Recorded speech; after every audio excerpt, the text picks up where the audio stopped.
So I'm here out in my garden with one of the buried worm towers that we just added just over a week ago, and that one over there has been running for a longer period of time, but this one and that one over there are brand new, and we have one more around the corner.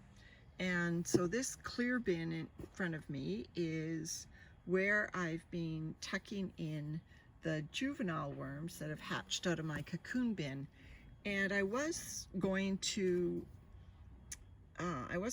give these to Gilligan, but as the worms are growing bigger, I noticed there are at least a couple Canadian nightcrawlers in here. My cocoon bin is whenever I see cocoons in a bin that I'm going to either harvest or otherwise just want the cocoons out of there, I move them to my cocoon bin. And you know, I did have Canadian nightcrawlers in Gilligan, so I must have moved cocoons out of Gilligan. I know I did when I was harvesting Gilligan, and they've hatched into Canadian nightcrawlers. So this was a moldy apple that I was going to give this bin as a feeding, but I think I'll just throw it in the worm tower instead. And I'll just see if I can one-handed. And another reason I wanted this out of there is look at the little fungus gnats that were invading my house.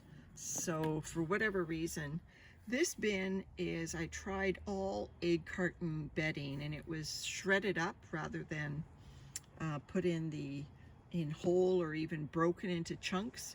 It was actually shredded. And I don't think I will use this as a bedding material again. First of all, when it dries, and it does dry towards the corners and the edges, they are hard lumps. And secondly, you know, the castings sort of just accumulate around them, and it doesn't seem to be, you know, as thorough a bedding material is the shredded cardboard, like intermixed with castings. It's like the castings are just on top of the bedding rather than the bedding is part of the castings. So these are my juveniles. I counted up that there are at least 77 babies in here. There should be no cocoons. And so I'm just loosening up this material from the bottom. I've never fluffed this bin. I've never done anything like this to these worms, so this will take them for a ride. But I did see at least 2 nightcrawlers. Now that's not a nightcrawler, that looks like a red wiggler going into the egg crate material. I think they like it. It's just I don't like it. I don't like, you know, it's not something that is just easy to deal with. So not that I need to find the nightcrawlers, but I thought if I did spot them, I would point them out to you.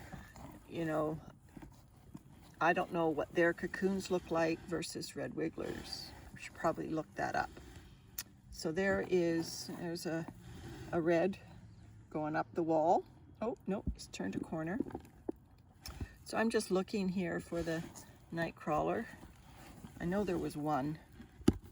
Then I saw one right next to it that I thought, oh, that looks like another one. And you know, they're not meant for indoor bins. I just don't think they are, and certainly not a bin this shallow. They need cooler temperatures and they need depth. So they will get that in our garden. This is a raised bed, and it is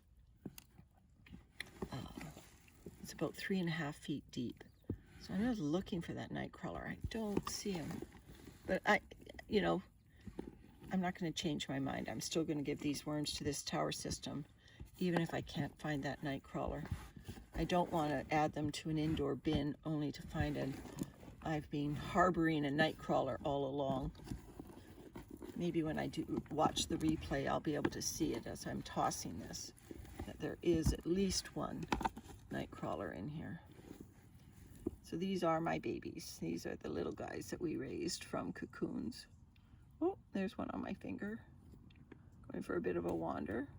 Not a nightcrawler. Anyway, it was quite a big worm that I saw when I was in here the other day. It was only about 3 days ago. So definitely didn't climb out. Oh, I don't see them. But like I said, there's about 77 worms in here. Well, there were, yeah, I waited for them to hatch. I didn't put them in here as cocoons.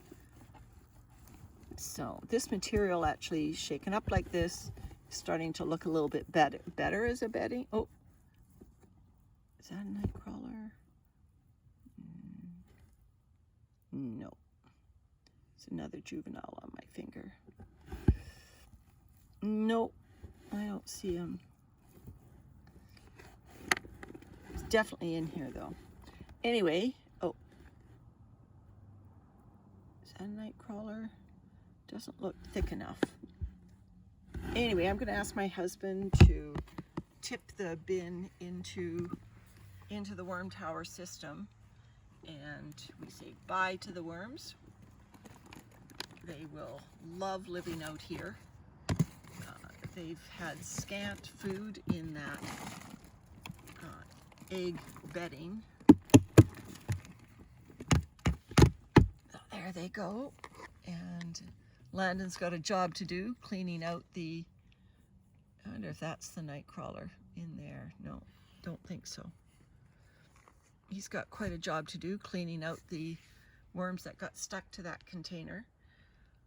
But, and you know, this will be great for this outdoor container because there are lots of worms in our garden, and there are nightcrawlers in our garden, and red wigglers in our garden. In fact, I was out here the other day over by the worm tower that was installed first, and it's been going about a month, and there were worms just crawling along the surface of our garden, just going up and down, up and down.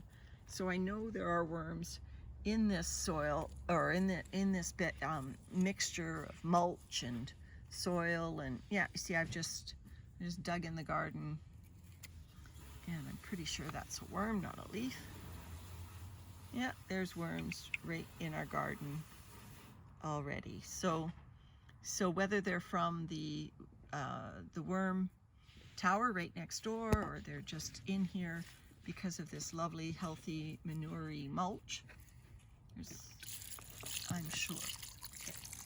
Yeah, and just water out the container to make sure that we catch all the little babies out of there.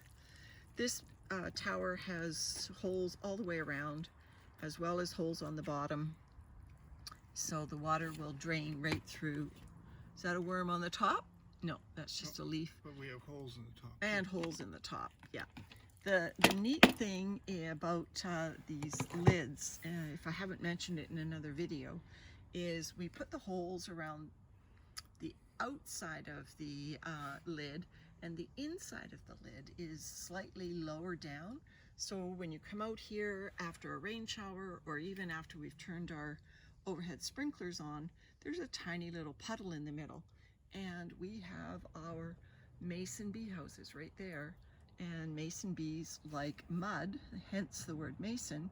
So this water will allow them to make their mud to clog up their little tunnels in the log.